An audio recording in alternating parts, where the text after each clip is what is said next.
Morning, God bless you. Good morning, sir. Very good Namaste, morning. Namaste, beta. Namaste. I'd just like to see how many of you were attentive in the last class, which was day before yesterday. I had spoken to you about GI infections, various normal flora, and the areas of the GI. Which of the area of the GI is more commonly affected in infections? Anybody? Quick, one word answer. Lower GI.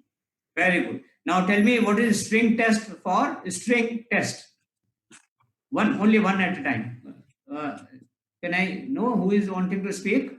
String test. Capsule is being tied with a thread. GIDS, sir. Very good. Get going with the topic of the day, which is again very important and quite interesting because it is something to do with one of the organisms which otherwise, though present in GI, so far was considered to be a normal flora or a commensal, has become a problem for the simple reason that where the patient is given oral antibiotics for a long time, especially clindamycin, and of course other groups, quinolone and macrolides, which I will tell you in detail, they tend to get into a serious problem, what is known as pseudomembranous enterocolitis, caused because of Clostridium difficile. So now we proceed to the this Clostridium difficile associated diarrhea. Diarrhea ultimately it presents as a diarrhea, which could be even more severe and even fatal. So we'll be talking about this in detail today in this 1 hour time that we have with us. And please focus on, keep yourself focused so that in between if I ask you, you answer me in a good way. So the condition which is going to, we are going to discuss at length is pseudomembranous enterocolitis. Entero you all understand? Enteric intestinal. Colitis means the large intestine, colon. Where does the colon start? Where does the large intestine start? First part of large intestine is beautiful, good. Cecum, which has got an appendix, has got the tinea coli, which you can trace up to starting with the cecum and going up to the entire colon, the large intestine. So we'll be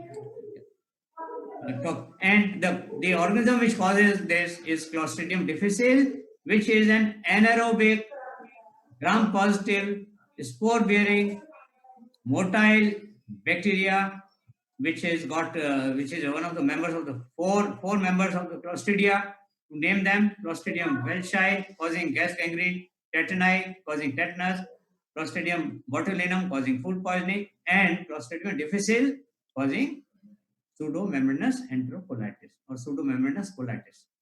Okay, so now what is this C diff? Diff is this abbreviation given to it because it is thought and it is true that it is difficult to grow this organism, though it is present as a normal flora, soil, water everywhere, but in medical setups, those who are hospitalized and those who have been given antibiotic for a longer time, oral, they tend to develop, or rather these organisms, and see what happens is when you are given oral antibiotics, the normal flora gets depleted, gets killed, and these organisms come and they overgrow and give the problem as pseudomembranous colitis. And as much as, or maybe more than 5 lakh people in US have got it infection, there got infected, and good about 30,000 more are dying every year because of this condition.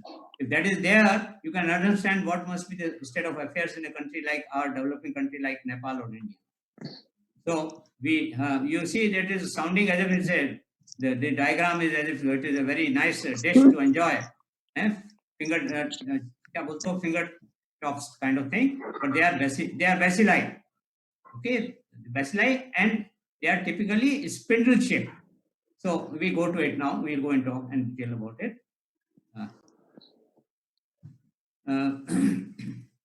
Next. Oh, it was way back in 1935 that it was first described as just as anaerobic gram-positive bacilli. Okay, nothing beyond anaerobic gram-positive bacilli. Then they also realized that this organism is difficult to grow, So maybe that was the reason they put the term Clostridium, because it was anaerobic, difficile because it is difficult to grow. And it was found in stool of even healthy neonates, newborn children. So they thought it is a commensal. But truly speaking, it becomes a pathogen. If it is in small number, yes, no problem. But having given antibiotic to the person for a long time, the normal flora gets lost, then these organisms come and take over. And then 1970s, they found that the colitis cause is because of clindamycin. But remember, this colitis or inflammation of the colon is because of having given of the several antibiotics, the most problematic is the clindamycin. Clindamycin, when given for a long time, gives rise to this because it depletes all the flora and this organism comes and overgrows. And then in 1978, they recognized this as a causative organism. So far, it was just taken as not very seriously. Okay, so we come to Clostridium difficile. Please note the spelling DIFFICILE. So there may be some mistake here there, but you need to correct it. So it is a arisen. The word has arisen from Clostridium, which means cluster of spindle clusters, and Latin difficile stands for difficult because it was thought that it is difficult to grow, and it is a gram-positive bacteria. Genus is Clostridium. 4 species I have already told you. It causes diarrhea and other intestinal diseases when it is competing with or the normal flora being wiped out because of having given antibiotics orally. Several antibiotics, there is a long list. I'll come to that and tell you. Okay, so they are anaerobic. Please remember anaerobic, strict anaerobes. In the colon, there is no oxygen reaching there, so they are only the organisms which can grow are the anaerobic bacteria. Most common cause of nosocomial diarrhea. When I say nosocomial, means those people who are in hospital. Nosocomial pertains to hospital acquired, because this is present in a hospital environment. Those who are hospitalized for long, they get it, especially those who are put on antibiotic, that the normal flora gets killed and they take over and they start flourishing. Rate and severity of Clostridium difficile associated diarrhea. What is abbreviated? Maybe later on also you will see CDAD. But I will, don't worry, we'll never give you a short note as just CDAD and that will make you confused. We will give you some clue. It is on the rise. It is increasing. And the other difficult part of managing such condition is there is a new strain which has come up of this Clostridia, which is known as NAP1, nucleosome assembly protein strain 1, which is still more difficult as over the other strains of Clostridium difficile. So that I will be highlighting in the later slides. So historical part again. So 1893, first case of membranous colitis was reported, but it was taken as diphtheritic colitis. What they found, just as in diphtheria, there is a membrane, pseudomembrane in the throat. Something of that kind happened was observed in colon, and they named it as diphtheritic colitis because they didn't have any more details of it. 1935, they isolated this as Bacillus difficile. 70, antibiotic associated colitis was identified, the condition. 78, its toxin A and B, of which B is more problematic, B component, was identified in human beings. Few years later, therapy of Vanco or metronidazole was found to work to treat such patients, which was a very difficult thing. Initially, it was metronidazole being given or still given where you find this condition established. Or if it doesn't get treated, you need to even give vancomycin, which is quite toxic, but it required some time. 2000, the incidence of this condition, the Clostridium difficile associated diarrhea has increased more. So the abbreviation is given as C. difficile, which can cause symptoms ranging from simple diarrhea to life-threatening inflammation of the colon, which is a big problem because of having got that condition, there may be perforation, there may be ileus, wherein the bowel content don't move, the wall gets congested, the fluid is not being absorbed, what is absorbed is in the walls of the intestine, and it is a serious problem to handle. And unfortunately, it targets or it affects the older people, older adults. And the last but not in the least, it is generally happening after use of antibiotic medication orally, which kills the normal flora of the GI intestine, the large intestine here. So beautiful diagram. It is a more of an imagination wherein you see bacilli dot shaped. It has got a spore which is generally either subterminal or terminal, which is bulging, which is shown as pinkish thing inside. Spores, maybe I have been taught you are all familiar with spore and this that. Okay. Then here we have the presentation of this condition as abdominal pain. What is in the center is the all these spindle shaped bacteria. This one here. And there's a colon because colitis. There will be diarrhea. There will be fever. Inflammation is there. There will be spasm, and there will be blood in the feces. And once it becomes more severe, and normally there are no leukocytes in the stool, but you will find them, and also the leukocytic count in the blood also gets increased. It goes much beyond the normal range of 4,000 to 11,000. Okay, so now we move on to the next one. It is said to be present in environment, generally found in hospital establishments as reservoir because they are there. Patient gets admitted, proper saying care is not taken, and what you call barriers are not between patients is not being properly taken care of, and it gets from one to other. Hygiene is not good, hand cleaning, hand washing is not being done. All contributes to the getting into the healthy person otherwise from the reservoir, from the hospital. And it is even found in hospital at various surfaces. That's where we do the swabbing with of various areas of the hospital area. Primarily spreads on hands of the hospital or care workers, those who are working in the hospital, include doctors, nurses, attendants, everybody. Fecal oral transmission because it is excreted in feces, poor hygiene, hand washing is not there, gets into the food, it is being ingested. Nails are generally, we all keep big nails where it gets embedded, the feces containing these, and then it starts giving trouble. And may occur even in asymptomatic colonized persons, means where it is got there, but they are asymptomatic and they can also transmit because of orophycal transmission. It is found that it is colonizing the colon to the extent of 3% of even in healthy adults. Okay, they are not spared. 15 to 25% of those who are weak, debilitated, immunocompromised, and antibiotic treated hospitalized adults are colonized. They also have how much? 15 to 25%. Toxigenic strain may cause disease even in the colonized patient.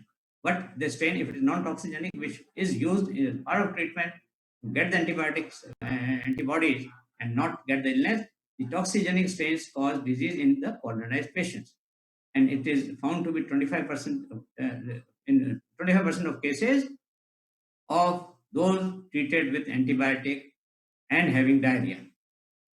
So that is where it is important. Antibiotics should be given very carefully for a definite period, not for a long time, and check should be kept so that if this occurs, you treat at the first instance. The antibiotics which are said to cause this problem when given to the patient orally, generally orally of course, cephalosporins like cefixime, these are all the what do you call brand names. Clindamycin is one which is biggest of the antibiotics which is found to be when given to a patient for a long time causes the killing of the organisms, and then they come and start creating a problem. Erythromycin is a macrolide. Erythromycin is a macrolide. Maybe this all has been taught to you, the various antibiotics, their classification, their mechanism of action. So amoxicillin, quinolones, you all know, norfloxa, ciprofloxa, levofloxa. They, when given for a longer time, can give rise to this condition. Tetracyclines, doxy, and mino all are again known to give rise to this condition. This kind of membrane, pseudomembranous collateral. Pseudo because it is not the true membrane, it is a false membrane. Now, there has been a study where they found that having the developed countries, they generally go for a sepsis protocol. Means those who have got sepsis in the body, they need to follow a protocol wherein they need to be given antibiotic, what is shown as an arrow, red arrow, where the level change has taken from patients with 50.4 days of therapy. They count it in terms of days of the treatment given per 1,000 patient days. Patient days means patient in the hospital. With this problem, difficile infection also rose because they were given antibiotic as a sepsis protocol, and the level changed. More infection took place, and it changed infections because of this kind, because of Clostridium difficile per 10,000 patients, which is a big number, and that is where they have to do a sepsis protocol, as well as they also have to face the brunt, or face the music, or face the problem. Other predisposing factors which may give rise to this, or rather are contributing to this, is of course previously experienced antibiotic-associated diarrhea. Patient who has taken antibiotic as a medication for a longer time. Elderly people, with those which are immunocompromised beyond the age of 65 and elder, tend to get. Those who have undergone surgery for GI tract problem, maybe duodenal or the small intestine or colon or resection or whatever, they also tend to get. And where there is a serious underlying illness of the colon, of the intestine, as malignancy of this, or inflammatory bowel syndrome, or inflammatory heart disease, also are one of the predisposing factors. Means if they are there, one tends to get it more often. What could be the source of infection? It is found everywhere in the environment, in the soil, water, human, animals. Small number of healthy people naturally carry the bacteria in their intestine, but it is not giving a problem because the immunity takes care of it. And other healthcare facilities where much higher percentage of those people working there carry this bacteria. This is showing the vegetative form. You all know any bacteria, it is very active metabolically during the vegetative state, and then during that phase they produce toxin A and B,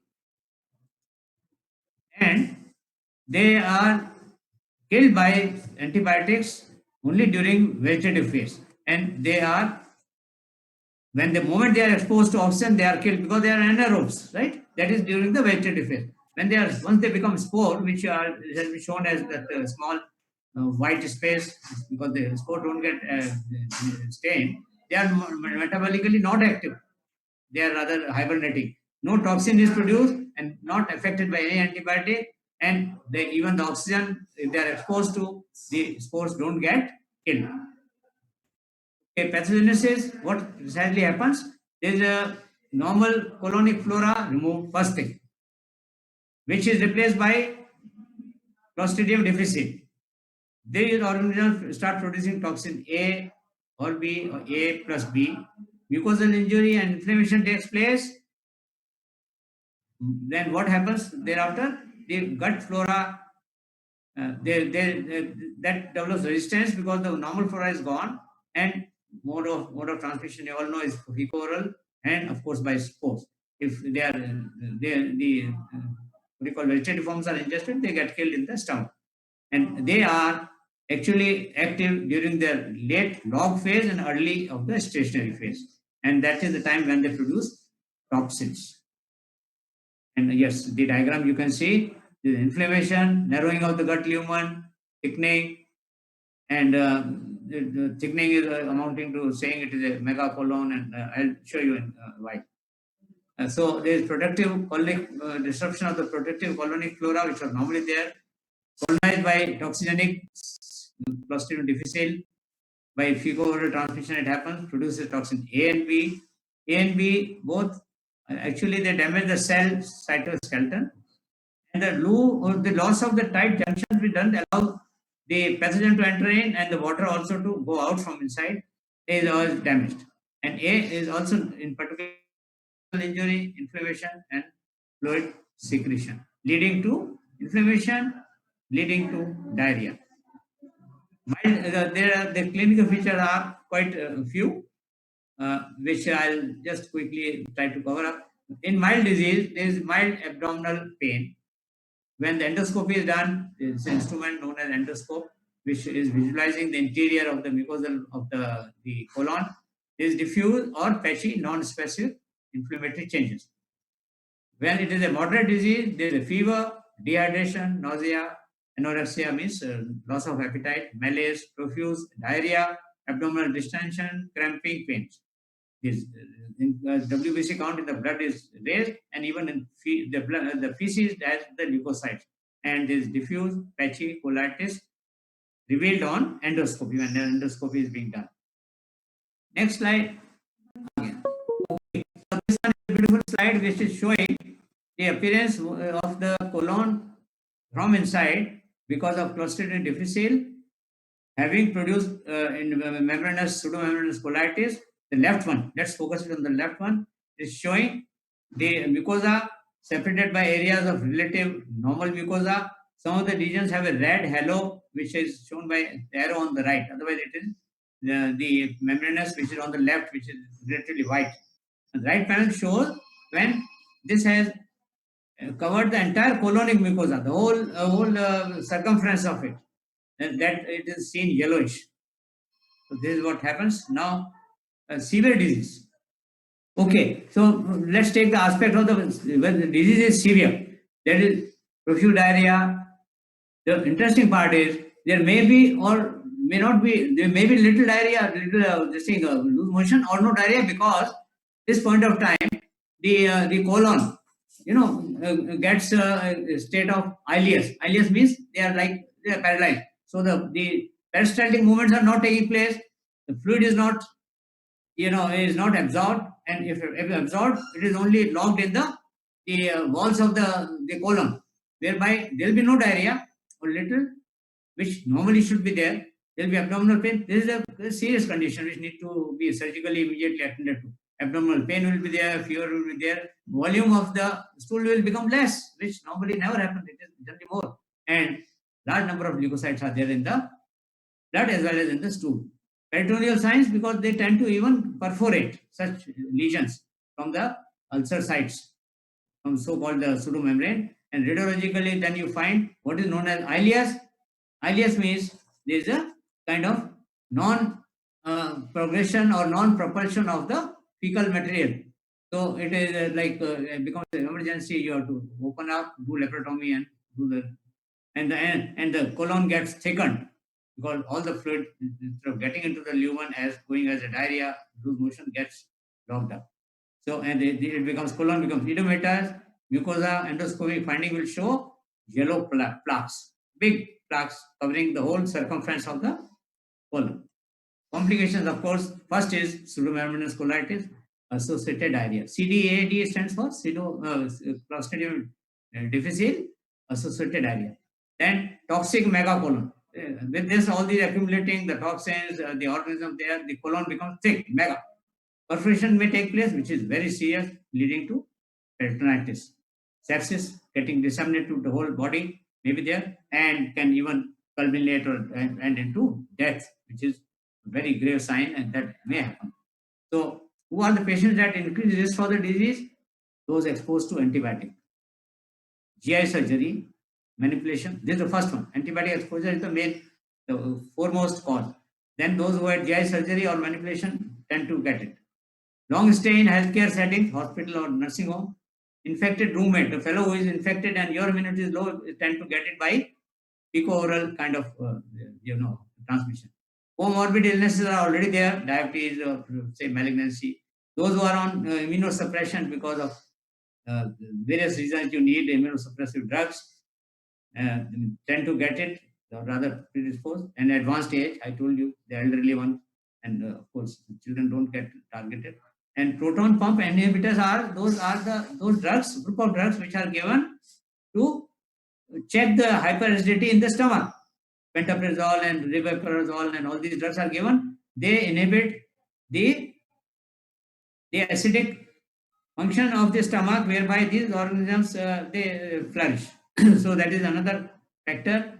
Those who are on this, and you can say those who are getting antacid and drugs of the kind to reduce the secretion or the acidity of the stomach. Then, what are the signs of severe disease? Means those are in a very critical stage. The WBC count maybe would go anything beyond 20,000, which you normally know is 4 to 11. Increased creatinine. What is normal creatinine level? Anybody? Physiology people must have taught to you. One of you. 0.6 to 1.2 milligram per deciliter. Deciliter, you all know? 1/10 of a liter. Deci means 10. So then if that is more, these are grave signs, serious signs. Now, what are the drugs which are more frequently causing this and less frequently? Cephalosporins to start with, third and fourth generation. You know which is third generation? Cefotaxime, ceftriaxone, ceftriaxone. Fourth generation, cefepime.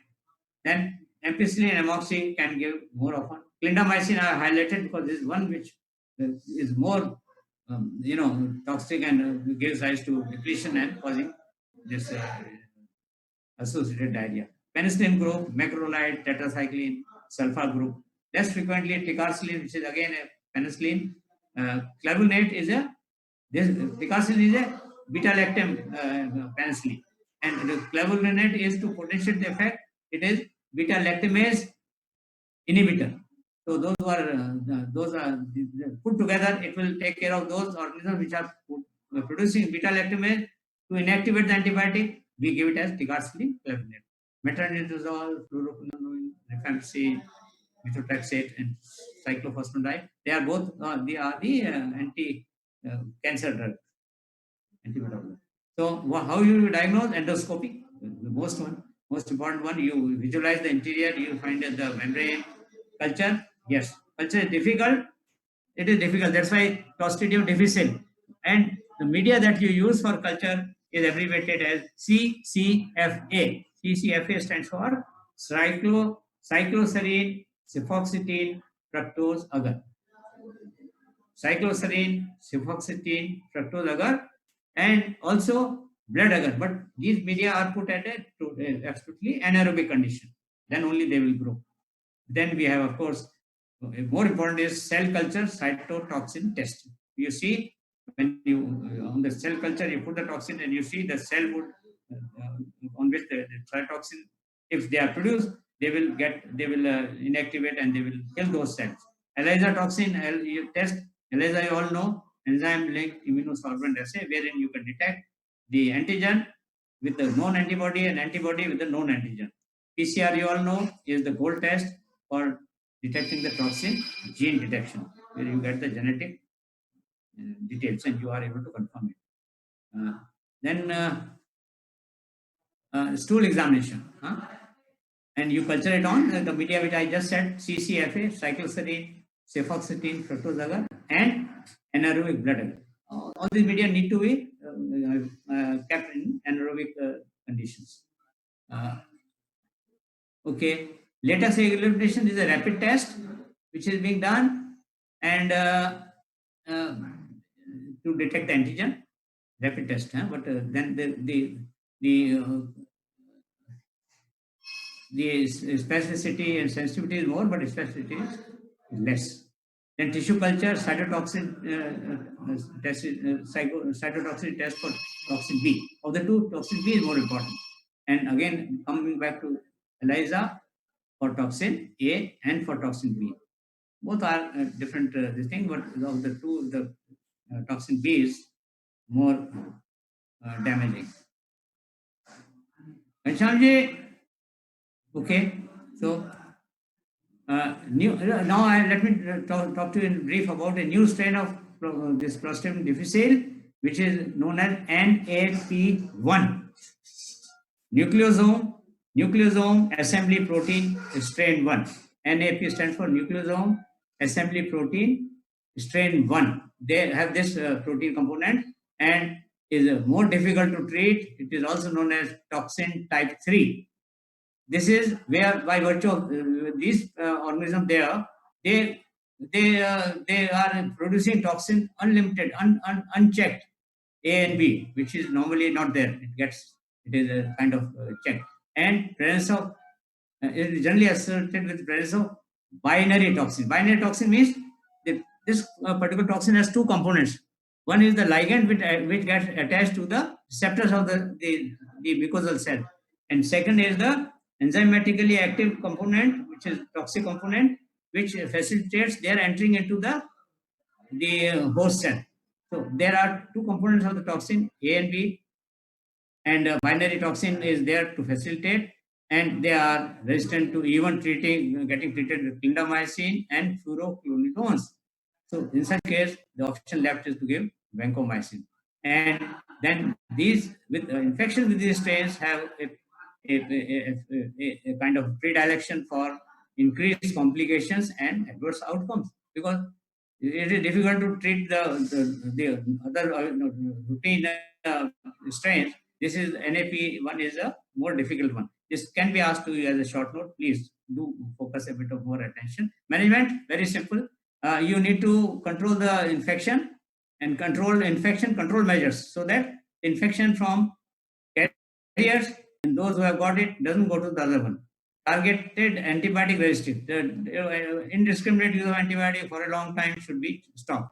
Appropriate antibiotic therapy. Having known this is the problem giving rise to the associated diarrhea because of Clostridium difficile, and then we can give probiotics to replace the antibiotic, the normal flora, and intravenous immunoglobulins are given, and even toxin binders to neutralize the toxins, as rather the antitoxins. So these are the preparations. They're very costly, not generally available, but then you can.